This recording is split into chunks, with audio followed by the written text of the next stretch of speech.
Yüce Allah'a andolsun ki döktüğünüz her mazlum kanını size misliyle ödeteceğim. Alparslan bizim ayağımıza kadar gelmişken neden gırtlağını kesmiyoruz baba? Bu sırla yurda kavuşamazsak Hakk'a kavuşuruz. Bu çakalları kendi kanında boğma vaktidir.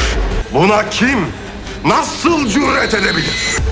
Ne istiyorsun? Türkmenlerin hepsini katlettiniz. Bir kanıtın varsa göster. Bu kalleşliği sizin yaptığınızı bilirim. Pis Marmar! Kimsin sen? Canını almadan defol git buradan.